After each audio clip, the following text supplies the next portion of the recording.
I was living my version of the American dream. 18 years with Natalie, our 16-year-old twins, Thomas and Sarah, thriving and college funds growing steadily since their birth. We had everything planned perfectly until Natalie suddenly needed to take a work trip. Something felt off in those goodbye hugs, too brief and cold. That night, my phone rang at 1 p.m. The bank was calling about unusual activity in our accounts.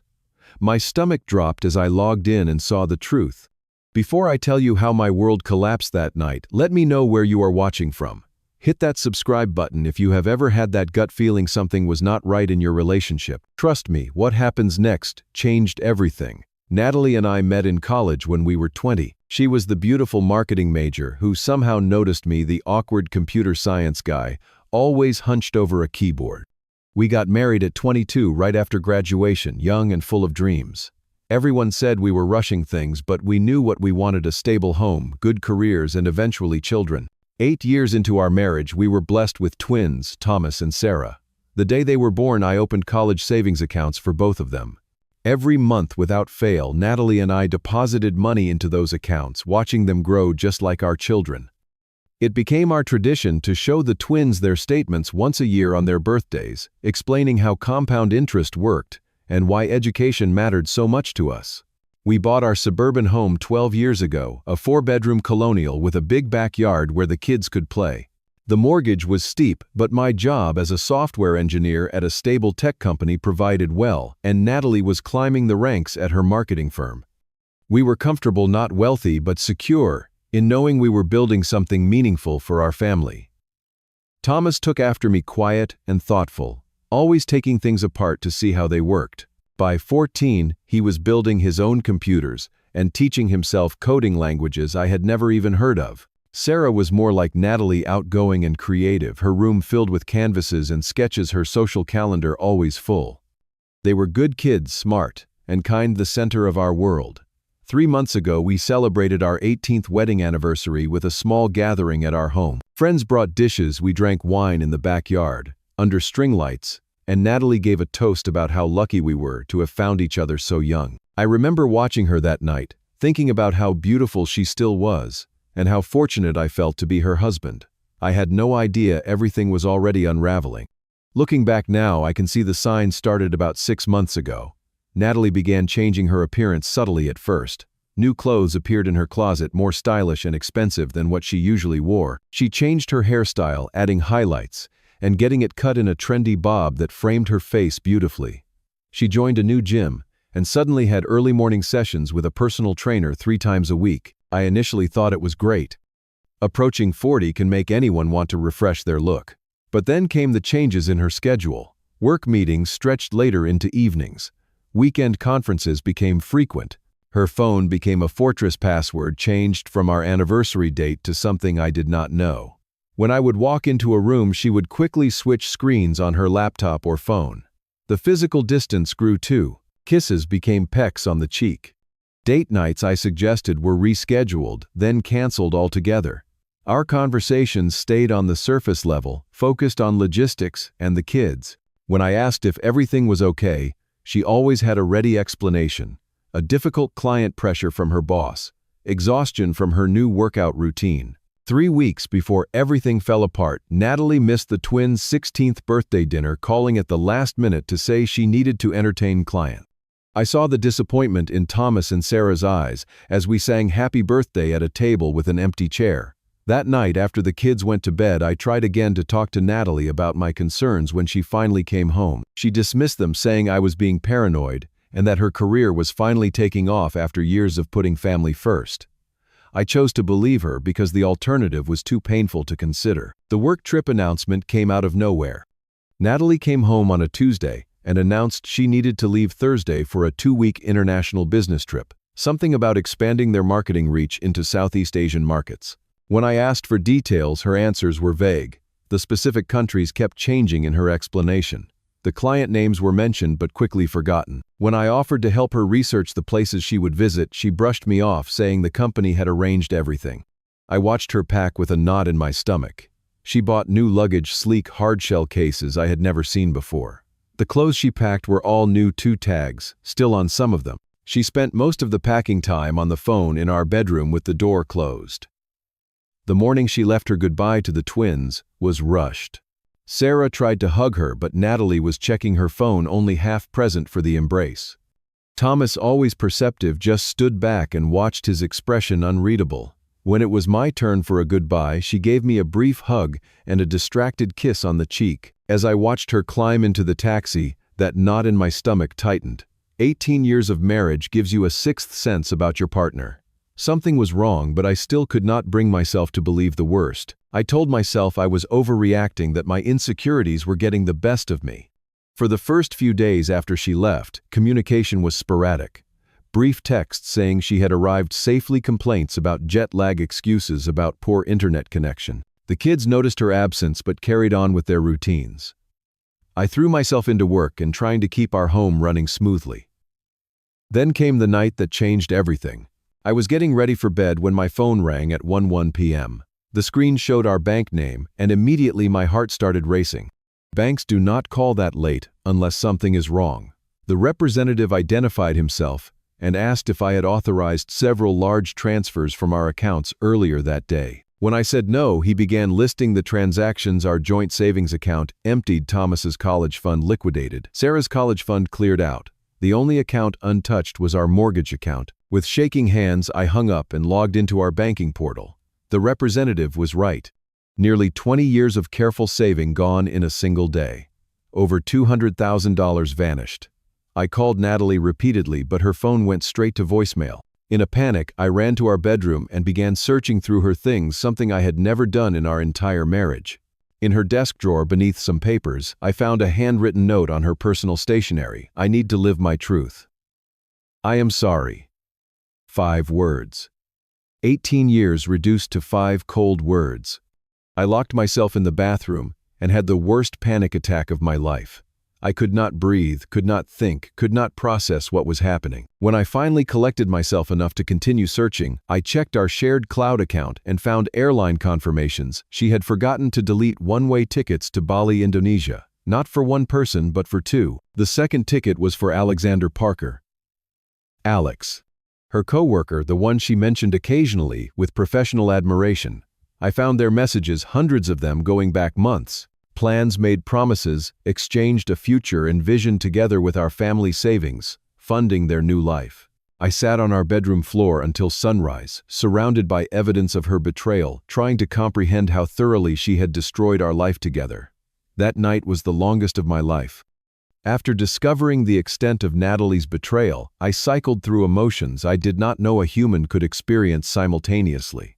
Shock numbed me 1 minute, rage burned through me the next, followed by waves of grief so intense I struggled to breathe. My first impulse was to call everyone: her parents, our friends, her workplace, even the police. I wanted to scorch the earth to make sure everyone knew what she had done. But each time I picked up my phone, I thought of Thomas and Sarah sleeping down the hall. They did not deserve to wake up to that chaos.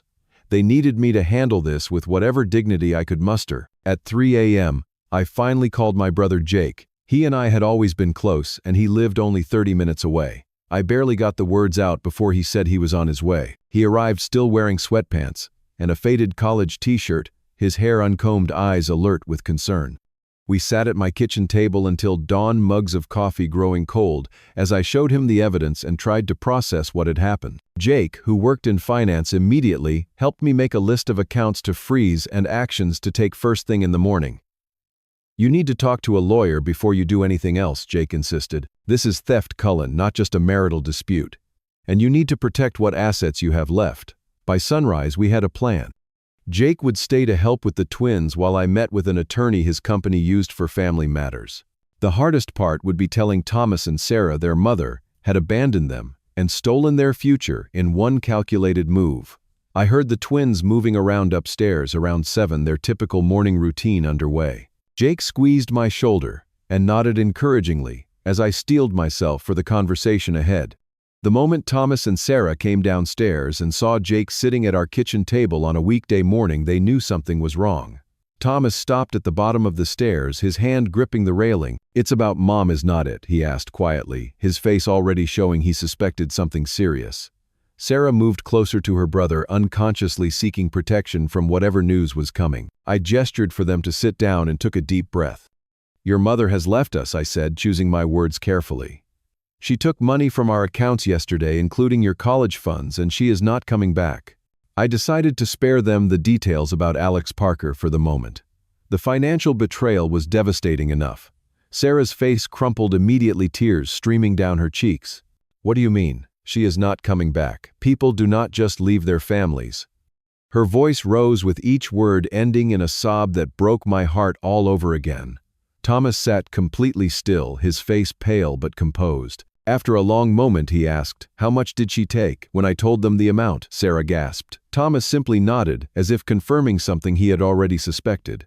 What about college? Sarah asked between sobs. We were going to look at schools this summer. I do not know yet, I admitted, but we will figure it out together. I promise you both that. Thomas put his arm around his sister and looked at me with an expression far too mature for his 16 years. Is there anything else we need to know right now? I hesitated, but decided they deserved the truth. She left with someone else, a coworker. Sarah's sobs intensified, but Thomas just tightened his jaw and nodded again. Later, I would learn he had suspected the affair for months. That afternoon, while Jake stayed with the twins, I met with Frank Wilson, a family law attorney with 30 years of experience. His office was cluttered, but organized walls lined with legal texts and family photos. He listened without interruption as I explained our situation, occasionally making notes. What she has done is not just grounds for divorce, Frank explained when I finished. It is criminal theft. Those college funds were in trust for your children. The joint accounts are more complicated legally, but taking the college funds crosses a clear line. For the next 2 hours, we created a plan of action. First, file police reports for the theft. Second, freeze all remaining accounts and credit cards. Third, begin divorce proceedings, immediately citing abandonment and financial fraud. Fourth, try to track the money internationally, though Frank warned me that once funds move offshore, recovery becomes extremely difficult. You have to prepare yourself for the possibility that you might never get that money back, Frank said gently. Indonesia has no extradition treaty with the U.S., and if she is smart, she will have already moved the money through several accounts. I left his office with a thick folder of papers to sign and a crushing realization: not only had I lost my wife and partner of 18 years, but we had also lost the financial security we had worked so hard to build. Back home, I took stock of our financial situation. The house had a mortgage with 15 years remaining. My personal retirement account remained untouched because it required my physical presence to access. My checking account had enough for about 2 months of regular expenses. The twins each had small savings accounts in their names that contained birthday money and part-time job earnings totaling about $4,000 between them. It was not nothing, but it was nowhere near enough for college or even for long-term stability if my job situation changed. I called my supervisor at work and explained that I needed emergency personal leave. To my relief, she was immediately supportive, offering me 2 weeks of paid leave and the option to work remotely after that if needed. The hardest call was to Natalie's parents, Robert and Diana, who lived in Florida. They had always been kind to me, treating me like a son. Diana answered, her voice bright, until she heard the strain in mine. When I explained what their daughter had done, there was a long silence. Then Diana started to cry. Robert got on the phone, his voice tight with shock and anger. This cannot be right, he kept saying. There must be some mistake. But when I emailed them copies of the bank statements and the note, they called back an hour later, devastated and apologetic. We raised her better than this, Robert said, his voice breaking. Whatever you and the twins need, we are here. This is not who we are as a family. Their support meant everything, but it could not replace what we had lost. That night, I sat at our kitchen table with a legal pad, creating a budget that would keep us afloat. The mortgage was our biggest expense, followed by the twins, car, insurance, utilities, and food. I calculated that if we cut all non-essential spending, we could manage for 6 months before serious decisions about the house would need to be made. As I worked on the budget, calls started coming in from credit card companies and service providers. Natalie had maxed out our shared credit cards before closing them and canceled various subscriptions and services. Each call was another humiliation, as I explained over and over that my wife had left and taken our money. Some were understanding, offering payment plans or hardship options. Others were coldly bureaucratic, demanding immediate payment. By the end of the first week, I felt like I had aged a decade. The future that had seemed so secure was now a terrifying blank. 3 weeks after Natalie left, I was barely functioning. I had returned to work remotely, but concentrating was nearly impossible. I lost 15 pounds because food held no appeal. Sleep came in short, restless bursts, my mind constantly spinning through worst-case scenarios and rehashing every moment of our marriage, looking for signs I had missed. The twins reacted differently to their mother's abandonment.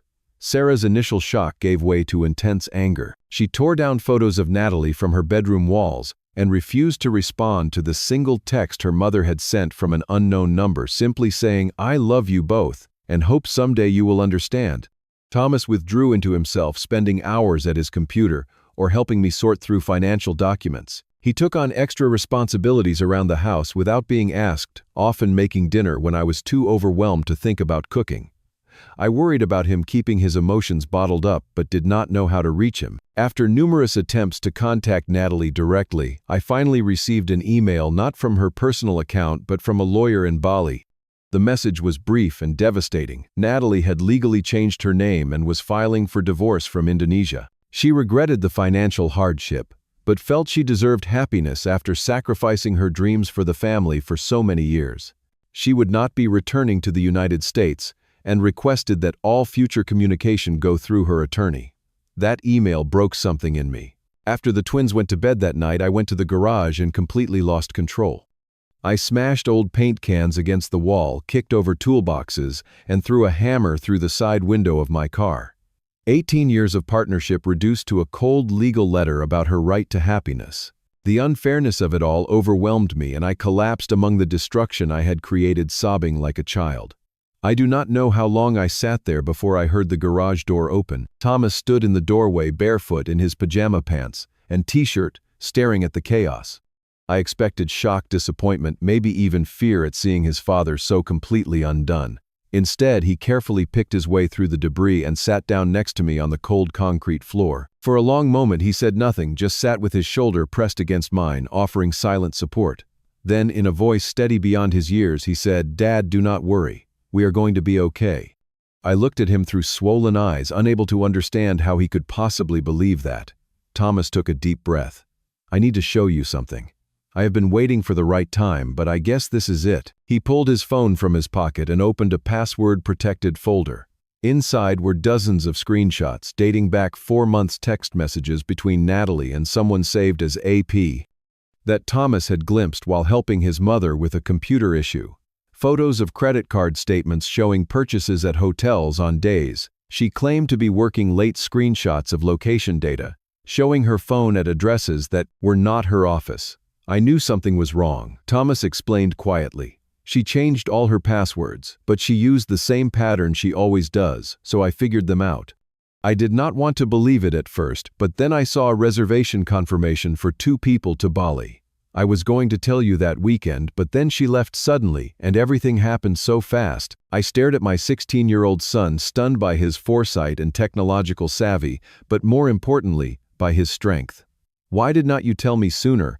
I asked, my voice hoarse from crying. "I was scared," he admitted. "I thought maybe if I was wrong, I would destroy our family for nothing. And if I was right, well, it would destroy our family anyway." He looked down at his hands. "I should have warned you about the money. I just never thought she would take everything like that." In that moment, something shifted between us. Thomas was not just my child anymore. He was a young man showing remarkable resilience and insight. And he was right, we were going to be okay, not because our problems were solved, but because we would face them together. "I have been doing some research," Thomas continued, his voice gaining confidence, "about scholarships and financial aid. I know we lost the college funds, but there are other options. I have good grades, and so does Sarah. We could qualify for merit scholarships." Before I could respond, the garage door opened again, and Sarah appeared holding 3 mugs of coffee. "I heard voices," she said, surveying the destruction with a raised eyebrow before carefully navigating toward us. She handed each of us a mug and then sat down on my other side. "I have been thinking," she said after taking a sip from her own mug. "What if we do not go to the expensive schools we were planning on? Community college is actually really good for the first 2 years and way cheaper. My art teacher, Miss Patel, went that route, and then transferred to a great school with a scholarship. I looked from Thomas to Sarah, amazed at their practical approach to a situation that had left me feeling hopeless. "And we could get part-time jobs," Thomas added. "I already talked to that tech repair shop in the mall. They need someone who knows computers, and they will work around school hours." Sarah nodded enthusiastically. "The gallery downtown needs weekend help. Miss Patel recommended me." "You two should not have to worry about this," I protested. "It is my job to figure it out." "Dad," Sarah said firmly, "we are a family. And honestly, I do not care as much about the money as I do about the fact that she just left us. Like we meant nothing." Her voice broke slightly, but she took a deep breath and continued. "The money we can figure out. It is the other part that hurts more." The three of us sat in the garage, surrounded by the evidence of my breakdown, drinking coffee and crying together. It was not the ideal family bonding moment, but it was real and raw and strangely healing. That night marked a turning point. Instead of drowning in my anger and grief, I began to focus on solutions. The next evening, we cleared the kitchen table and had our first official family meeting. We brought out a whiteboard from Thomas's room and created 3 columns: immediate actions, short-term goals, and long-term plans. Thomas volunteered to research state universities with strong computer science and art programs. Sarah started making a list of household items we rarely used that could be sold. I committed to speaking with my company about overtime opportunities. We set up a shared spreadsheet to track our new budget. We identified subscriptions and services we could cancel, discussed cheaper cell phone plans, and calculated how much we could save by eating out less often. It was not just about cutting expenses, it was about taking control together. As we worked, something unexpected happened. We laughed. Sarah made a joke about selling Natalie's extensive shoe collection, and Thomas suggested we could use her designer handbags as very expensive lunchboxes. The humor was dark, but it felt like breathing after being underwater too long. Before we finished for the night, we made a pact: we would support each other through this transition, be honest about our struggles, and celebrate every small victory. The road ahead would be difficult, but we would travel it together. For the first time since that late-night call from the bank, I felt a spark of hope. Not because our problems were solved, they were still enormous, but because I remembered that my most valuable assets were sitting right across the table from me. 6 months passed each day, bringing small steps forward in our new reality. We sold our house, the one we had lovingly maintained for 12 years. The real estate market was fortunately strong, and after paying off the remaining mortgage, we had enough for a modest down payment on our future plans. We moved into a comfortable 3-bedroom apartment, closer to my office, cutting my commute in half and reducing our monthly housing costs significantly. The space was smaller, but it felt right for the 3 of us. We kept only what was meaningful or necessary, selling or donating the rest. There was something freeing about shedding the excess that had accumulated over the years. The legal proceedings moved slowly but steadily. The divorce was finalized, with Natalie participating only through her attorney. The judge was sympathetic to our situation and granted full custody of the twins to me, though they were approaching the age where that would soon be irrelevant. The criminal charges for financial fraud were more complicated due to international jurisdiction issues, but with persistent effort from our attorney, we managed to recover about $40,000 that Natalie had transferred to an American account before moving the bulk overseas. It was a fraction of what she had taken, but each recovered dollar felt like a small victory. Thomas and Sarah adapted to our new circumstances with remarkable resilience. Thomas secured the job at the tech repair shop and quickly became their go-to person for complex problems. The owner, impressed by his skills, increased his hours and pay after just a month. Sarah's position at the art gallery introduced her to local artists who mentored her and even included 2 of her pieces in a student showcase. Both twins maintained their grades despite their part-time jobs and emotional challenges. They researched colleges with the thoroughness of professional educational consultants, focusing on schools with strong financial aid programs and merit scholarships. Their college applications reflected not just their academic achievements, but also the maturity and perseverance they had developed through our family crisis. The support we received from unexpected sources humbled me deeply. Natalie's parents, Robert and Diana, established small college funds for each twin, contributing what they could from their retirement savings. They visited us in our new apartment, bringing home-cooked meals and spending quality time with their grandchildren. Their ongoing presence proved that family bonds could transcend their daughter's betrayal, My company created a hardship scholarship after hearing about our situation with requirements that coincidentally aligned perfectly with Thomas and Sarah's achievements. My brother Jake offered us his vacation cabin for weekend getaways when the stress became overwhelming, providing a peaceful retreat where we could hike, fish, and reconnect with nature. Our former neighbors organized a surprise fundraiser collecting gift cards for groceries and gas that helped ease our budget during the tightest months. Thomas's computer skills earned him not just his retail job, but also a paid internship with a local software development company. Sarah's art teacher connected her with commission opportunities, allowing her to earn money doing what she loved. Each gesture of support reminded me that while one person had chosen to abandon us, countless others chose to stand by us. I started keeping a gratitude journal, recording these moments of kindness each night before bed. On the darkest days, reading through those entries renewed my faith in humanity. The twins' growth during this period amazed me daily. Thomas received his college acceptance letters in early spring, including a substantial scholarship to the state university's computer science program. He had matured from a quiet, observant teenager into a confident young man with clear goals and the determination to achieve them. Sarah decided on a different path, choosing to attend community college for 2 years before transferring to a 4-year art program. Her pragmatic approach surprised me, as she had always been our more impulsive child. She researched transfer agreements and scholarship opportunities with meticulous care, creating a plan that would give her the education she wanted without crippling debt. Together, they embraced financial literacy with an enthusiasm most teenagers reserve for video games or social media. They compared student loan options, calculated future earnings potential for different career paths, and even started small investment accounts with their earnings. They understood the value of money in a way most adults never grasp, seeing it as a tool rather than a goal in itself. Their sibling bond strengthened through adversity. Where they once bickered over bathroom time and music choices, they now collaborated and supported each other. Thomas helped Sarah create a digital portfolio for her art. Sarah proofread Thomas's scholarship essays. They shared rides to work, split household chores without complaint, and defended each other fiercely against any outside criticism of our family situation. Perhaps most remarkably, they both reached a place where they could discuss their mother without being consumed by anger or grief. They made a conscious decision to forgive her, not for her sake, but for their own peace of mind. When Natalie reached out through her attorney, requesting a video call with the twins, they agreed to a brief supervised conversation. I worried the call would reopen wounds just beginning to heal, but instead it brought an unexpected closure. Natalie appeared on screen looking tanned and well-dressed, visibly uncomfortable as she faced her children. She offered excuses and justifications that sounded hollow, even to her own ears. The twins listened politely but without emotion, asking a few clarifying questions before Thomas finally said, "We understand you needed to make a choice for yourself. We have made choices for ourselves too. We wish you well." Their dignity and composure in that moment filled me with a pride so intense it brought tears to my eyes.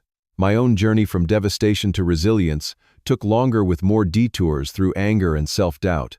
I started therapy 2 months after Natalie left, finally admitting I could not process the betrayal alone. My therapist helped me understand that Natalie's actions reflected her character, not my worth as a husband or father. I joined a support group for divorced parents, finding comfort in sharing experiences with others who understood the unique challenges of rebuilding a family. Through these connections, I made new friends who had walked similar paths and emerged stronger. Old friendships deepened as I learned to be vulnerable about my struggles. College buddies I had lost touch with reconnected, offering everything from job contacts to weekend fishing trips. Work colleagues became friends as I opened up about my single-parent status, leading to carpools, dinner exchanges, and even a fantasy football league that provided much-needed male camaraderie. I threw myself into projects at work, finding purpose in solving complex technical problems when my personal life felt chaotic. My focus and dedication led to a promotion with increased responsibility and compensation, helping ease our financial pressure. For months, dating seemed impossible to contemplate. But as healing progressed, both Thomas and Sarah began not so subtly suggesting I should get back out there. Sarah updated my wardrobe as a birthday gift. Thomas helped me create a dating profile, though I was not quite ready to activate it. Their encouragement reminded me that life continues after betrayal, that new beginnings are possible at any age. Most profoundly, I realized we had created something stronger from the broken pieces of our family. The three of us functioned as a team, communicating more honestly, appreciating each other more consciously, and facing challenges more unified than before. The crisis that could have destroyed us instead revealed our collective strength and individual resilience. One evening, as we finished dinner in our apartment, Thomas looked up from his plate with an expression of unexpected contentment. "You know what is weird, Dad," he said. "I am almost grateful for what happened." Sarah and I stared at him in surprise. He quickly clarified, "Not for what Mom did. That still hurts. But for what we learned because of it. I know how to handle money now. I know I can survive really hard things. I know who really has my back." He gestured around the table. "I think I am going to be better at life because of all this." Sarah considered this, then nodded slowly. "Same. And I probably would have gone to some expensive art school and taken out massive loans without thinking about it. Now, I have an actual plan that makes financial sense. Plus, I like who we are now. We are different but better somehow." I looked at my children, these remarkable people who had every right to be bitter, but had chosen wisdom instead. "You two amaze me every day," I said simply, my heart full. The journey continues for us with ongoing challenges and occasional setbacks. College expenses loom on the horizon, and our budget remains tight. But the overwhelming fear that once consumed me has been replaced by confidence in our ability to navigate whatever comes next. The most valuable lesson from our ordeal was not about money or betrayal, but about resilience and priorities. True wealth exists in relationships that withstand crisis, in character that emerges stronger from adversity, and in the knowledge that no financial loss can diminish what matters most. As Thomas wisely told me that night in the garage, "Do not worry, Dad. The three of us together are stronger than any problem." Have you ever experienced a betrayal that ultimately made you stronger? How did you rebuild your life after a major setback? Share your story in the comments below. If this resonated with you, please subscribe to hear more stories of resilience and healing. Like and share with someone who might need to hear that even after devastation, a meaningful new chapter is possible. Thank you for listening, and remember, sometimes our greatest strength emerges from our most painful challenges.